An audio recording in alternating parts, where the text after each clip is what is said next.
Subscribe करें हमारा YouTube channel VK math classes and press the bell icon, जिससे आपको आने वाली हर वीडियो का नोटिफिकेशन मिले सबसे पहले। स्वागत है आपका मेरे YouTube channel VK math classes में। आज मैं आपको लेकर आया हूँ भौतिक विज्ञान कक्षा 12 के चैप्टर नंबर 3 के आंकिक प्रश्न। इससे पहली वीडियो मैंने आपको चैप्टर नंबर 1 और चैप्टर नंबर 2 के आंकिक प्रश्न के बारे में पढ़ा चुका हूँ। तो आइए शुरू करते हैं चैप्टर नंबर 3 के आंकिक प्रश्न। इस चैप्टर का नाम है विद्युत धारा, यानी कि इलेक्ट्रिकल करंट। इसमें जो लगने वाले महत्वपूर्ण फॉर्मूले हैं उसके बारे में पहले पढ़ लेते हैं। इसमें जो पहला फॉर्मूला है वो है ओम का नियम। ओम का नियम का फॉर्मूला होता है V बराबर आई आर। इसमें जहाँ V जो होता है वो विभवांतर होता है, I धारा और R होता है प्रतिरोध। इसमें जो नेक्स्ट फॉर्मूला लगेगा वो है I, यानी कि धारा निकालने का फॉर्मूला है I बराबर E बटे R प्लस R। जहाँ E जो होता है वो बैटरी का विद्युत वाहक बल होता है, R परिपथ का प्रतिरोध हो जाएगा, और जो छोटा r है स्मॉल r ये होता है आंतरिक प्रतिरोध। इसे आंतरिक प्रतिरोध को छोटे वाले r से लिखते हैं, स्मॉल r से। नेक्स्ट फॉर्मूला है इसमें प्रतिरोधों का समांतर क्रम, प्रतिरोधों का श्रेणी क्रम। अगर 3 प्रतिरोध या 4 प्रतिरोध या 5 प्रतिरोध, अगर कितने भी प्रतिरोध श्रेणी क्रम में जुड़े हुए हैं तो उसका फॉर्मूला हो जाएगा R बराबर R1 plus R2 plus R3 और प्लस इस तरह से आगे वो चलता रहेगा। नेक्स्ट फॉर्मूला है प्रतिरोधों का समांतर क्रम। अगर 3 या उससे ज़्यादा प्रतिरोध समांतर क्रम में जुड़े हुए हैं तो उसके लिए फॉर्मूला हो जाएगा 1 बटे R बराबर 1 बटे R1 प्लस 1 बटे R2 प्लस 1 बटे R3, और इसको हम आगे भी इस तरह से लिख सकते हैं। इसमें जो नेक्स्ट फॉर्मूला आता है वो आता है विशिष्ट प्रतिरोध। तो विशिष्ट प्रतिरोध का फॉर्मूला आता है रो बराबर R इंटू ए बटे एल।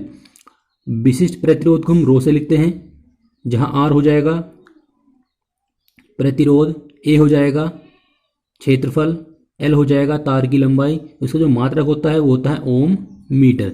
इसी में जो नेक्स्ट फॉर्मूला है वो है ताप गुणांक। ताप गुणांक निकालने का जो फॉर्मूला है वो है अल्फा बराबर R2 minus R1 upon R1 into T2 minus T1। इसका जो मात्रक होता है वो होता है प्रति सेल्सियस, इसका मात्रक होता है। तो आइए शुरू करते हैं पहला न्यूमेरिकल। तो आइए शुरू करते हैं। पहला क्वेश्चन है, पहले क्वेश्चन में कहा हुआ है किसी कार की संचायक बैटरी का विद्युत वाहक बल 12 वोल्ट है। यदि बैटरी का आंतरिक प्रतिरोध 0.4 ओम हो तो बैटरी से ली जाने वाली अधिकतम धारा का मान हमें ज्ञात करना है। इसमें हम क्या करेंगे, जो दिया हुआ है बैटरी का विद्युत वाहक बल, तो ये हो जाएगा E का मान। विद्युत वाहक बल को हम E से लिखते हैं, तो यहां हम लिख लेंगे विद्युत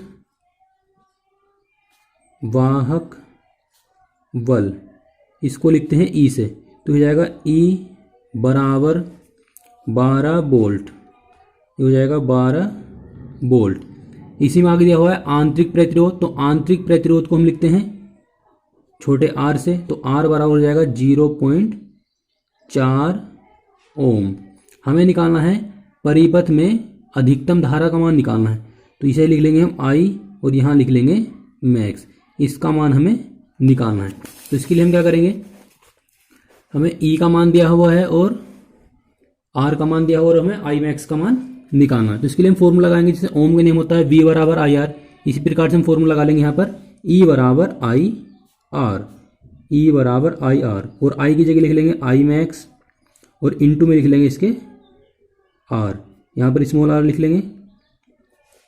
तो ये हो जाएगा, अब यहाँ से हमें निकालना है I मैक्स का मान, तो ये हो जाएगा I मैक्स बराबर E अपॉन R। अब E की जगह हम E की वैल्यू लगा देंगे, तो E की जो वैल्यू है वो है 12 वोल्ट, अपॉन में R का मान लगा देंगे। R का मान है 0.4, ये पॉइंट हटाएंगे तो यहाँ आ जाएगा एक 0, तो ये हो जाएगा 120 बटे 4, 4 से इसे काट देंगे 30 बार, तो इसका जो आंसर आएगा वो आ जाएगा 30 एम्पियर। तो इस परिपथ में जो है वो 30 एम्पियर की अधिकतम धारा प्रवाहित होगी। इसमें जो नेक्स्ट क्वेश्चन है वो है क्वेश्चन नंबर 2। 10 वोल्ट विद्युत वाहक बल वाली बैटरी का आंतरिक प्रतिरोध कितना है, 3 ओम है, किसी प्रतिरोधक से संयोजित है। यदि परिपथ में धारा का मान 0.5 एम्पियर हो तो प्रतिरोधक का प्रतिरोध क्या है। जब परिपथ बंद है तो सेल की टर्मिनल वोल्टता क्या है। हम इसमें वोल्टता भी निकालनी है, तो इसमें हम क्या करेंगे, इसमें जो मान दिया हुआ है, पहला जो मान है वो है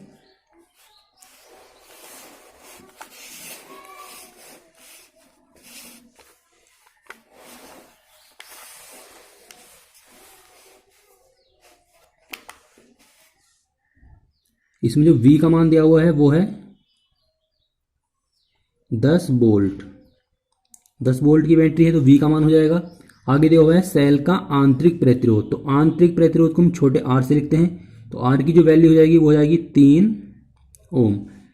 और आगे दिया हुआ है धारा का मान, धारा का जो मान है उसे हम I से लिखेंगे, तो I का जो मान हो जाएगा वो हो जाएगा 0.5 एम्पियर। हमें निकालना है प्रतिरोधक का प्रतिरोध, यानी कि I का मान, R का मान निकालना है, R बराबर क्वेश्चन मार्क, और सेल की टर्मिनल वोल्टता, वोल्टता यानी कि V का मान भी हमें निकालना है। इसे हम V1 लिख लेंगे या V बराबर लिख लेते हैं। जो ऊपर लिखा हुआ है 10 वोल्ट विद्युत वाहक बल, तो इसे हम लिख लेंगे E बराबर, इसको हम लिख लेंगे E बराबर, ये E बराबर हो जाएगा और ये हो जाएगा V बराबर, इसका हमें मान निकालना है। अब हम क्या करेंगे, अब हमें फॉर्मूला लगाना है जिससे कि हमारा R का मान निकल जाए। तो इसके लिए जो फॉर्मूला है वो है I बराबर E upon R plus R। ये फॉर्मूला है, आंतरिक प्रतिरोध यहाँ से निकल जाता है, या I का मान निकाल लेंगे, कैपिटल R का मान हम यहाँ से निकाल लेंगे। तो I का जो मान दिया हुआ है वो है 0.5 बराबर E का मान है 10 वोल्ट अपॉन R का मान है, R का मान हमें निकालना है, और स्मॉल r का जो मान है वो है 3 ओम। यहाँ से हम पॉइंट हटाएंगे तो यहाँ एक 0 बढ़ जाएगा, तो हो जाएगा 5/10 बराबर 10/r प्लस 3, हो जाएगा r प्लस 3।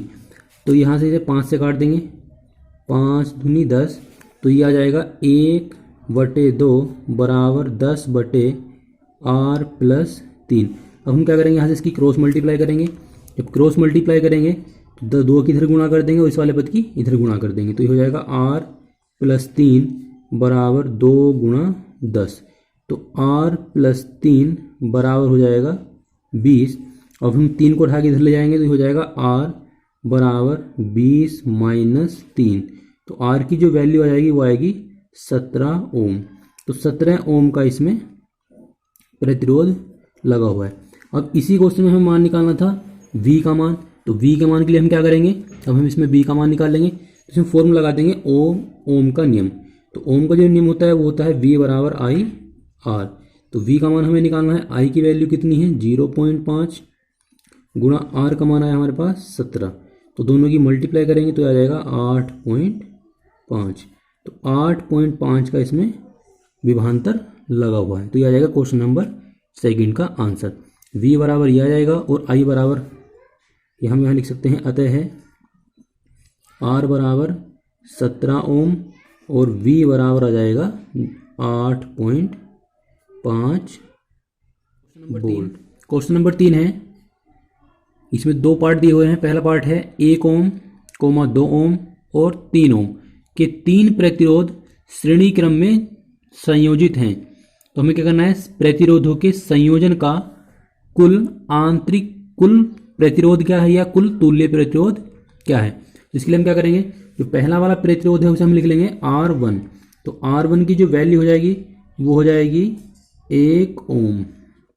दूसरा हो जाएगा R2 का मान, R2 बराबर 2 ओम, और तीसरा हो जाएगा R3। तो R3 का जो मान हो जाएगा वो हो जाएगा 3 ओम। ये 3 ओम है और तीनों क्या है, श्रेणी क्रम में जुड़े हुए हैं या संयोजित हैं। इसका हमें क्या निकालना है, तुल्य प्रतिरोध ज्ञात करना है। तो इसके लिए हम क्या करेंगे, अब है लिखेंगे चूंकि R1, R2 व R3 तीन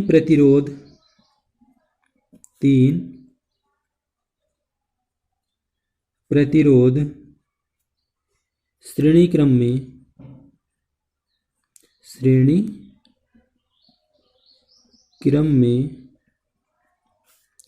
ये क्वेश्चन नंबर 3 है और तीसरे का ए पार्ट। श्रेणी क्रम में संयोजित हैं या जुड़े हैं, संयोजित हैं, इनका तुल्य प्रतिरोध हम मान लेंगे कि R है। तो इसका जो फॉर्मूला है वो है श्रेणी क्रम का R बराबर R1 plus R2 plus R3। अगर और भी प्रतिरोध होंगे तो हम आगे को प्लस कर लेंगे। तो इसमें जो R1 की वैल्यू है वो है 1, R2 की वैल्यू है 2 और R3 की है 3। इन सबको क्या कर लेंगे, प्लस कर लेंगे तो आ जाएगा 6 ओम। तो इस परिपथ का जो तुल्य प्रतिरोध है वो है 6 ओम का। इसी में जो नेक्स्ट क्वेश्चन दिया हुआ है बी पार्ट में है इसके, बी पार्ट है यदि प्रतिरोधकों का संयोजन 12 वोल्ट की बैटरी जिसका आंतरिक प्रतिरोध क्या है, नगण्य है, से जोड़ दिया जाए तो प्रत्येक प्रतिरोधक के सिरों पर वोल्टता का मान हमें ज्ञात करना है। तो बी पार्ट में हम क्या करेंगे, 12 वोल्ट की बैटरी दी हुई है, इसका हम यहाँ पर बी पार्ट करेंगे। 12 वोल्ट की बैटरी है तो V बराबर हो जाएगा 12 वोल्ट, 12 वोल्ट की बैटरी। अब हमसे क्वेश्चन में कहा गया है कि प्रत्येक प्रतिरोधक के सिरों पर वोल्टता कितनी है वो हमें निकालना है। तो श्रेणी क्रम में क्या होता है, श्रेणी क्रम में अगर हम प्रतिरोधों को जोड़ते हैं, मैं इसको आपको डायग्राम बनाकर दिखा देता हूं। तो डायग्राम में किस तरह से हम इनको जोड़ेंगे, एक प्रतिरोध हम यहाँ जोड़ देंगे, दूसरा हो जाएगा यहाँ पर और तीसरा हो जाएगा ये 3 प्रतिरोध हैं, तीनों क्या हैं, श्रेणी क्रम में जुड़े हुए हैं। अब इनका संबंध में करेंगे किसी 12 वोल्ट की बैटरी से कर देंगे। यहाँ पर हम बैटरी लगा देंगे, ये हो जाएगी 12 वोल्ट की बैटरी, ये हो जाएगा R1, R2 और R3। 12 वोल्ट की बैटरी है, इन सब के मान दिए हुए हैं। एक इसका मान है 1 ओम, ये है 2 ओम और ये वाला है तीसरा 3 ओम। अब हम क्या करेंगे, सबसे पहले हम इस परिपथ में निकालेंगे धारा कितनी है। तो उसके लिए हम क्या करेंगे, हमें V का मान दिया हुआ है, R का मान हम निकाल लिया 6 ओम। तो इसके लिए हम क्या करेंगे, पहले I का मान निकालेंगे। तो I का जो मान है वो हम निकालेंगे ओम का नियम लगाकर। ओम का नियम होता है V बराबर IR। तो V का जो मान है वो है 12 वोल्ट, I का मान हमें निकालना है और R का मान कितना है 6 से काट देंगे 2 बार।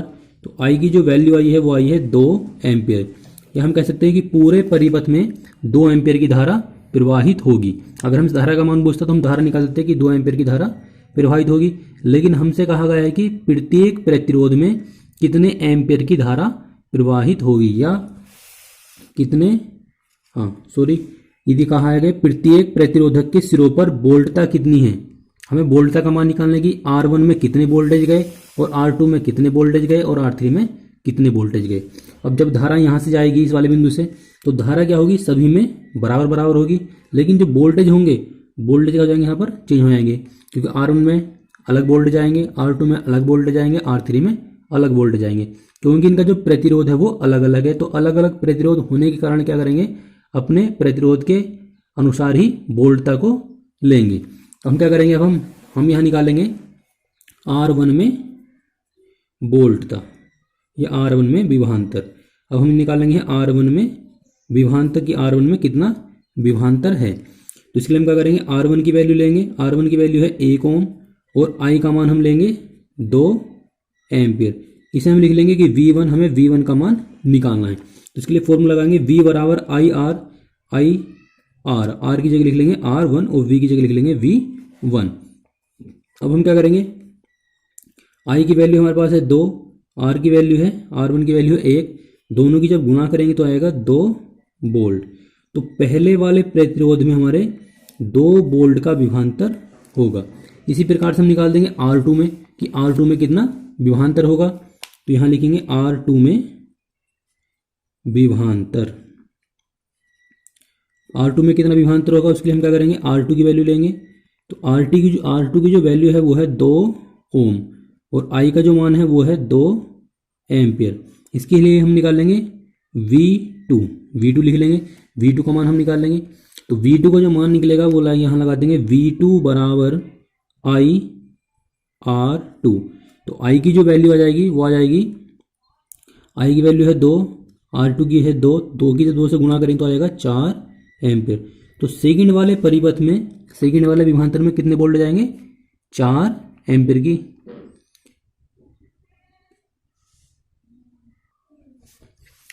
तो सेकंड वाले परिपथ में जो विभवांतर होगा वो होगा 4 ओम का, वो 4 वोल्टेज का विभवांतर होगा। इसी प्रकार से हम निकाल लेंगे R3 में कितना विभवांतर होगा। तो यहाँ लिख लेते हैं R3 में विभवांतर। R3 में जो विभवांतर होगा उसके लिए हम क्या करेंगे, R3 की वैल्यू ले लेंगे। तो R3 की जो वैल्यू है वो है 3 ओम। I का जो मान है वो लगाएंगे 2 एम्पियर और हमें निकालना है V3 का मान। इसके लिए हम क्या करेंगे, फॉर्मूला लगाएंगे V3 बराबर IR3। तो I का मान है 2, R3 का मान है 3, 2 की 3 से गुणा करेंगे तो आ जाएगा 6। तो तीसरे वाले प्रतिरोध में जो हमारे पास 6 वोल्टेज का विभवांतर स्थापित होगा। अगर अब हमें उत्तर की जांच करनी है तो इसके लिए हम क्या करेंगे, V1 और V2 और V3 का मान जोड़ के देखते हैं। तो 6 और 4 10, 10 और 2 12, यानी कि 12 वोल्टेज हमारे पास जो कुल विभवांतर था वो कितना था, 12 वोल्ट। तो यहाँ पर भी कितना मान निकल गया है, 12 वोल्ट। इसका मतलब है कि जो पहला वाला प्रतिरोध है वो 2 विभवांतर लेगा, 2 वोल्टेज का विभवांतर लेगा, सेकंड वाला 4 का लेगा, तीसरा वाला 6 वोल्ट का विभवांतर लेगा। तो यह आएगा क्वेश्चन नंबर 3 का आंसर। नेक्स्ट क्वेश्चन है क्वेश्चन नंबर 4।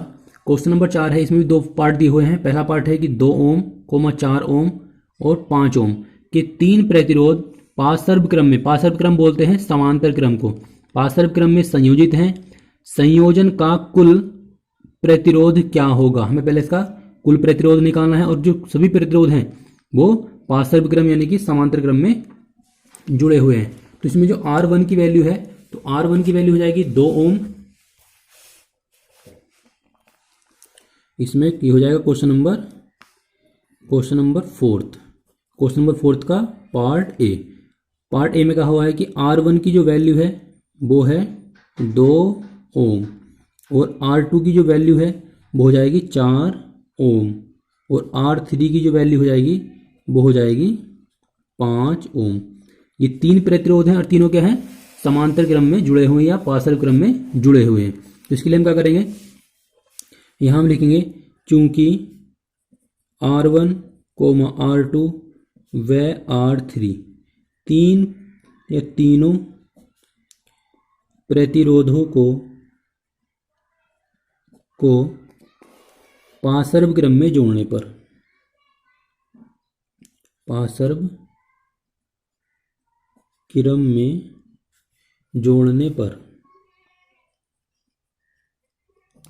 जोड़ने पर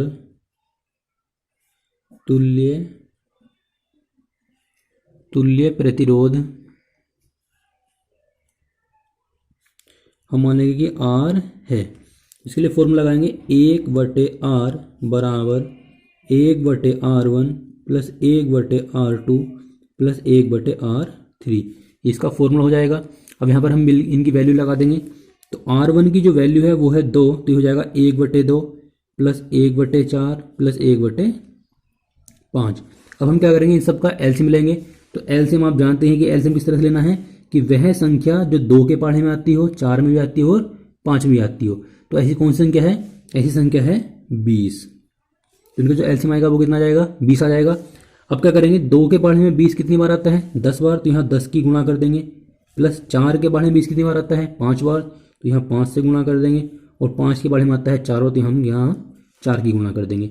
इन सबको ऐड करेंगे तो ऐड करने पाएगा 19 19/20।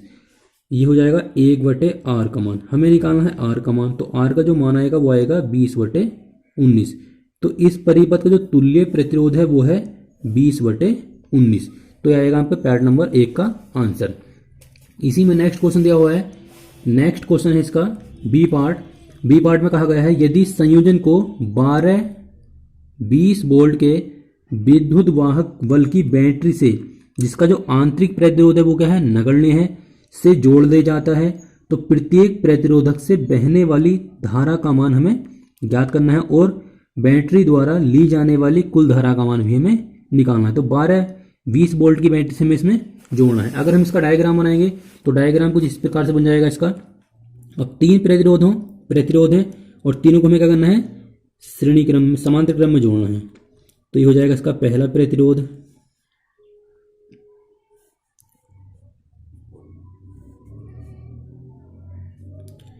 यहाँ हो जाएगा इसका दूसरा प्रतिरोध और ये हो जाएगा इसका तीसरा प्रतिरोध।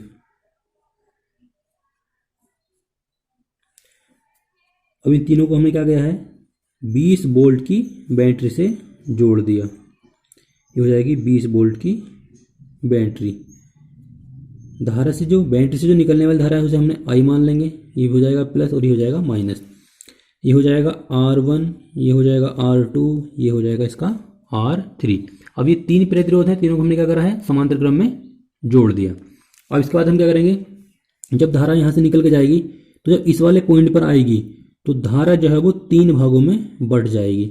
इसे मान लेंगे हम I1, इसे मान लेंगे I2 और ये हो जाएगा I3। तो ये इसका मतलब यह है कि पहले वाले प्रतिरोध में I1 धारा गई, दूसरे वाले में I2 गई, तीसरे वाले में R3 धारा गई। लेकिन जो विभवांतर है, वोल्टेज हैं, वो सब में क्या है, बराबर बराबर जाएंगे, यानी कि सबके अंदर क्या होंगे, 20 वोल्ट का विभवांतर स्थापित होगा। तो हमें क्या करना है, श्रेणी क्रम में और समांतर क्रम में केवल आपको एक बात ध्यान रखनी है, वो ये है कि समांतर क्रम में क्या होता है, वोल्टेज देखो बढ़ते नहीं है, यहाँ पर क्या हो रहा है, हमारे पास धारा बढ़ जाती है। और श्रेणी क्रम में क्या होता है, श्रेणी क्रम में ये होता है कि इसमें वोल्टेज बढ़ जाते हैं, धारा नहीं बढ़ती। तो इसके लिए हम क्या करेंगे, अब हम निकालेंगे, हमारे पास टोटल आर का मान कितना है, 20/19। तो क्वेश्चन नंबर 1 का आंसर है। अब हम क्या करेंगे, सेकंड क्वेश्चन के लिए हमें करना है बी पार्ट। अब बी पार्ट में हमसे कहा गया है कि प्रत्येक प्रतिरोधक में बहने वाली धारा, यानी कि R1 में कितनी धारा है। तो यहाँ लिखेंगे R1 में धारा या प्रवाहित धारा, R1 में कितनी धारा जाएगी। इसके लिए हम क्या करेंगे, V का जो मान है वो कितना है, 20 वोल्ट। R1 की जो वैल्यू है वो कितनी है, R1 का मान है 2 ओम। तो यहाँ से हम I1 की वैल्यू निकाल लेंगे। तो I1 बराबर क्वेश्चन मार्क, सूत्र लगेगा इसमें V बराबर IR। तो यहाँ लिख लेंगे I1 और यहाँ लिख लेंगे R1। V की जगह V का मान लगा देंगे 20 बराबर I की वैल्यू कितनी है, I की वैल्यू है हमारे पास, I की वैल्यू हमें निकालनी है, और R1 की वैल्यू है 2 से काट देंगे 10 बार। तो I1 की जो वैल्यू आएगी वो आएगी 10 एम्पियर। तो पहले वाले प्रतिरोध में 10 एम्पियर की धारा होगी। इसी प्रकार से हम निकाल लेंगे R2 में कितनी धारा होगी। तो यहाँ लिख लेंगे R2 में धारा। तो R2 में जो धारा होगी वहाँ भी क्या होगा, V का मान तो 20 वोल्ट ही होगा, I2 का मान हमें निकालना है, और यहाँ पर जो R2 का मान दिया हुआ है वो दिया हुआ है 4 ओम। 4 ओम दिया हुआ है। अब हम लिखेंगे यहाँ पर V बराबर I2R2। तो इसमें जो I2 का मान दिया हुआ है वो हमें निकालना है। V का मान कितना है 20, I2 का मान हम निकाल लेंगे, R का मान है 4 से काट देंगे 5 बार, तो यह आएगा 5। तो I2 की जो वैल्यू आई है वो कितनी आई है, 5 एम्पियर। तो सेकंड वाले प्रतिरोध में 5 एम्पियर की धारा बहेगी। इसी प्रकार हम निकालेंगे तीसरे वाले R3 में कितनी धारा प्रवाहित होगी। अब हम यहाँ लिखेंगे R3 में धारा। अब यहाँ हम निकाल लेंगे R3 में धारा। जब R3 में धारा निकालेंगे तो यहाँ हो जाएगा, R3 की जो वैल्यू है वो है 5 ओम। V का मान कितना है 20 वोल्ट, और यहाँ से हम I3 की वैल्यू निकाल लेंगे। तो I3 की जो वैल्यू हो जाएगी वो हमें निकालनी है। तो हो जाएगा I3 बराबर V बटे, चाहे तो हम ये फॉर्मूला लगा सकते हैं, V बटे R3। तो V की जो वैल्यू है वो कितनी है 20, R3 की वैल्यू है 5, 5 से काट देंगे 4 बार। तो I3 की जो वैल्यू है वो कितनी है 4 एम्पियर। तो तीसरे वाले प्रतिरोध में 4 एम्पियर की धारा प्रवाहित होगी।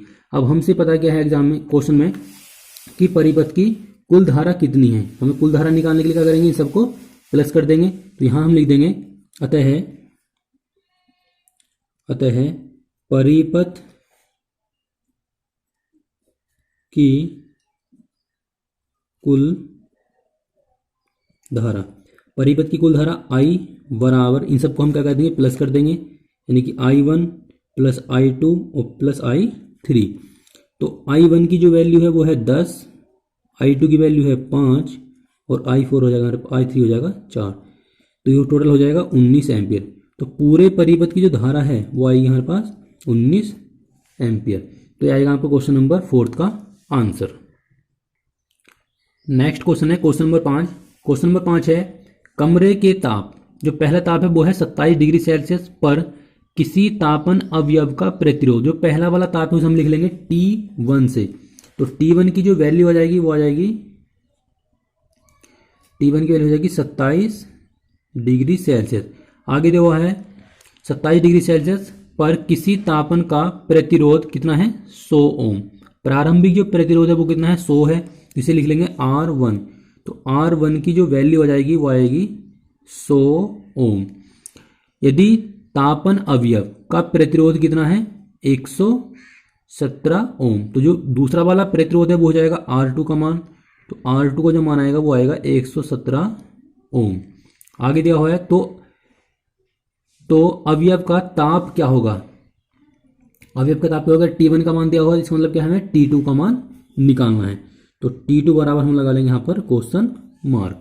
और आगे दिया हुआ है प्रतिरोधक के ताप के गुणांक, ताप का जो गुणांक दिया हुआ है वो दिया हुआ है 1.70 गुणा 10 की घात -4 प्रति सेंटीग्रेड, या C की घात -1 भी इसे कह सकते हैं। तो ये जो मान दिया हुआ है वो दिया हुआ है अल्फा का मान, इसे लिख लेंगे ताप, इसे हम लिख लेंगे ताप गुणांक। तो ताप गुणांक जो मान दिया हुआ है वो दिया हुआ है,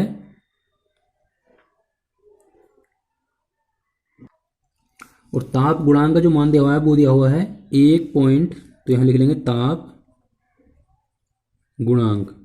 ताप गुणांक को हम लिखते हैं अल्फा से। तो अल्फा की जो वैल्यू दी हुई है वो है 1.70 गुणा 10 की घात -4 प्रति सेल्सियस लिखते हैं, C की घात माइनस की, वो C की घात -1 भी लिख लेते हैं। तो अब हमें क्या करना है, हमें निकालना है T2 का मान। तो T2 का मान हम कैसे निकाल लेंगे, इसके लिए फॉर्मूला है, इसके लिए मैंने आपको फॉर्मूला लिखवाया था, अल्फा बराबर होता है R2 - R1 upon R1 into T2 - T1। ये फॉर्मूला है, यहाँ से हम क्या निकाल लेंगे, T2 की वैल्यू निकाल लेंगे। तो T2 की वैल्यू के लिए हम क्या करेंगे, पहले यहाँ इसकी वैल्यू लगा लेते हैं। तो अल्फा का जो मान है वो है 1.70 गुणा 10 की घात -4 बराबर R2 की जो वैल्यू है वो है 117 माइनस R1 की जो वैल्यू है वो है 100 अपॉन R1 का जो मान है वो है 100 और इंटू में T2 का मान हमें निकालना है और T1 का मान है 27 डिग्री। अब हम क्या करेंगे, इसका हम पॉइंट हटा लेते हैं। तो यहाँ आ जाएगा 100 आ जाएगा, तो ये वाला जो 100 है इस वाले 100 से कैंसिल हो जाएगा। तो ऊपर बचेगा 170 गुणा 10 की घात -4 बराबर ऊपर बचेगा 17 अपॉन T2 - 27। अब हम क्या करेंगे, इस T2 को इस वाले पद को इधर ले जाएंगे और इस वाले पद को इधर ले आएंगे। तो हो जाएगा T2 - 27 बराबर 17 बटे 170 गुणा 10 की घात -4। अब हम क्या करेंगे, इस 4 घात को ऊपर ले जाएंगे। तो 17 गुणा 10 की घात हो जाएगी +4 अपॉन 170, इससे कट जाएगा 10 बार। तो ये हो जाएगा, इसको हम लिख लेंगे 4 जीरो लगा लेंगे, जितनी घात है उतने हम जीरो लगा लेंगे और बटे में 10। तो ये वाला जीरो इससे कैंसिल हो जाएगा। इधर तो है T2 माइनस 27। अब 27 को उठा के इधर ले जाएंगे तो हो जाएगा T2 बराबर 1000 प्लस 27। तो ये आ जाएगा T2 बराबर 1027 डिग्री। तो कमरे का जो ताप है वो कितना है, 1027 degree Celsius. Question number 6। Question number 6 है,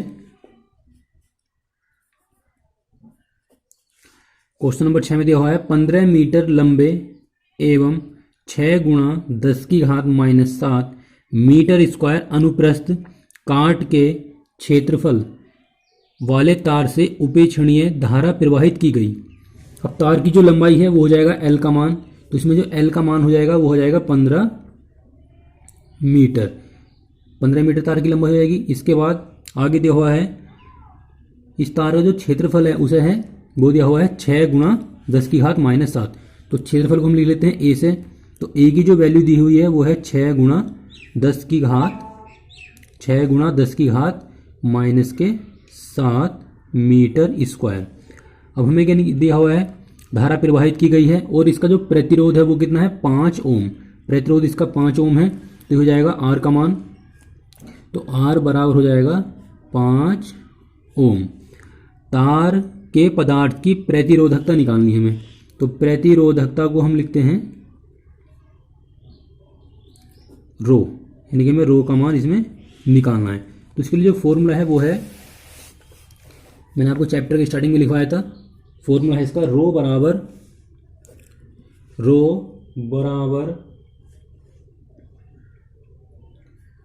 होता है R इंटू A बटे L। ये फॉर्मूला है रो बराबर R इंटू A बटे L। अब हम क्या करेंगे, इस वाले फॉर्मूले में वैल्यू पुट करनी है, तो इसमें हम मान लगा देंगे। R की जगह R का मान लगा देंगे। R की जो वैल्यू है वो कितनी है, 5 ओम। तो यहाँ आ जाएगा 5 इंटू में A की जो वैल्यू है वो है 6 गुणा 10 की घात माइनस 7 अपॉन L की जो वैल्यू है वो है 15 ओम। तो 5 से काट देंगे, 5 दिया 15, 3 से इसे काट देंगे, 3 दूनी 6। तो इसकी जो वैल्यू आएगी वो आएगी 2 गुणा 10 की घात माइनस के 7। और प्रतिरोधक का जो मात्रक होता है वो होता है ओम मीटर। तो इसका जो आंसर आएगा वो आएगा 2 गुणा 10 की घात माइनस के 7 ओम मीटर प्रतिरोधकता। तो ये आएगा क्वेश्चन नंबर 6 का आंसर। नेक्स्ट क्वेश्चन है क्वेश्चन नंबर 7। क्वेश्चन नंबर 7 में दिया हुआ है सिल्वर के किसी तार का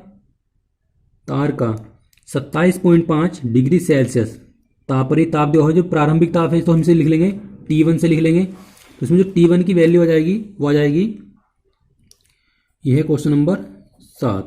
तो T1 का जो मान आ जाएगा वो आएगा T1 बराबर 27.5 डिग्री सेल्सियस। आगे जो है पर प्रतिरोध 2.1, जो प्रारंभिक प्रतिरोध है इसे हम लिख लेंगे R1 से। तो R1 की जो वैल्यू है वो हो जाएगी 2.1 ओम। आगे दिया हुआ है 100 डिग्री सेल्सियस ताप। तो ताप जो है उसे लिख लेंगे हम T2 से। तो T2 की जो वैल्यू है वो कितनी है, 100 डिग्री सेल्सियस। आगे दिया हुआ है प्रतिरोध 2.7। तो R2 की जो वैल्यू हो जाएगी वो हो जाएगी 2.7। अब हमसे ये पता कर रहा है कि प्रतिरोधकता का ताप गुणांक क्या है। तो ताप गुणांक को हम लिखते हैं अल्फा से। इसमें हमें अल्फा का मान निकालना है। तो अल्फा का मान इसमें कितना होगा वो हम इसमें निकालेंगे। तो इसके लिए जो फॉर्मूला है वो है, इसके लिए मैंने आपको फॉर्मूला लिखवाया था, अल्फा बराबर होता है R2 माइनस R1। तो इसका जो फॉर्मूला है वो अल्फा बराबर R2 माइनस R1 अपॉन में होता है इसके R1 into T2 minus T1। अब यहाँ से क्या करना है, यहाँ से इस अल्फा की वैल्यू निकालनी है। तो R2 की वैल्यू कितनी है, 2.7 माइनस कर देंगे R1 की वैल्यू। R1 की वैल्यू है 2.1 अपॉन R1 की वैल्यू है 2.1 और T2 की जो वैल्यू है वो है 100 माइनस T1 की जो वैल्यू है वो है 27.5। अब हम क्या करेंगे, ऊपर में से इसे माइनस करेंगे तो ऊपर बचेगा 0.6 अपॉन में 2.1। अब हम क्या करेंगे, 100 में से माइनस कर देंगे 27.5।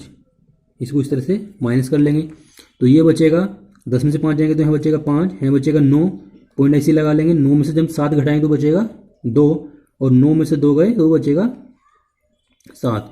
तो घटाने के बाद आ जाएगा इसका 72.5। तो इसे ले लेंगे 72.5। ये वाला पॉइंट से पॉइंट हट जाएगा, इसको हम पॉइंट हटाएंगे तो ऊपर हो जाएगा एक 0 बढ़ा लेंगे तो ये हो जाएगा। अब हम क्या करेंगे 6 गुणा 10 बटे में है इसके 21 गुणा 725। इसे हम 3 से काट लेंगे, 3 दूनी 6, 3 सत्ते 21। 5 से काट लेते हैं, 5 दूनी 10, 5 से काटेंगे तो ये हो जाएगा 5 गुना 5 बचेंगे 2 हो जाएगा 20, 5 चौक 20 बचेंगे 2 और 5 पंजे 25। अब कोई भी संख्या नहीं कटेगी तो अब हम क्या करेंगे 2 की 2 से गुणा कर लेंगे तो हो जाएगा 4 अपॉन इसकी से जब गुणा करेंगे तो 7 पंजे 35 का 5 हासिल लगे 3, 7 चौक 28, 28 और 3 31 हासिल लगे 3 और 7 गुना 7, 7 और 3 10, 7 पंजे 35 हासिल लगे 3, 7 चौक 28, 28 और 3 31 हासिल लगे 3, 7 गुना 7, 7 और 3 10। अब हम क्या करेंगे ऊपर वाली संख्या को डिवाइड करेंगे नीचे वाली संख्या से। तो डिवाइड कर लेते हैं, इसकी डिवाइड हो जाएगी इसकी 1015 से डिवाइड करेंगे 4 को तो यहाँ पॉइंट लगा के 0 बढ़ा लेंगे, फिर 0 बढ़ा लेंगे और फिर 0 बढ़ा लेंगे। तो ये जो है समथिंग 3 बार जाएगा तो ये जाएगा 15 तक 45 और 3 करना 3। तो इसका जो भाग करके आएगा वो आ जाएगा 0.003। या इसको हम लिख सकते हैं, अब यहाँ से हम क्या करें अल्फा का मान निकालें तो अल्फा का जो मात्रक होता है वो होता है प्रति सेल्सियस। या इसको हम लिख सकते हैं 3 गुणा 10 की घात 1 2 3। जितने कदम हम चलते हैं अगर हम इधर को चलेंगे तो घात आती है माइनस में, 10 की घात माइनस के 3 प्रति डिग्री सेल्सियस। तो आएगा क्वेश्चन नंबर 7 का आंसर। आई होप कि आपको वीडियो अच्छी लगी होगी और वीडियो अच्छी समझ में आई होगी। आपको जो भी न्यूमेरिकल समझ में नहीं आया है उसे आप कमेंट बॉक्स में बता सकते हैं। इससे आगे क्वेश्चन मैं आपको वीडियो के सेकंड पार्ट में कराऊंगा।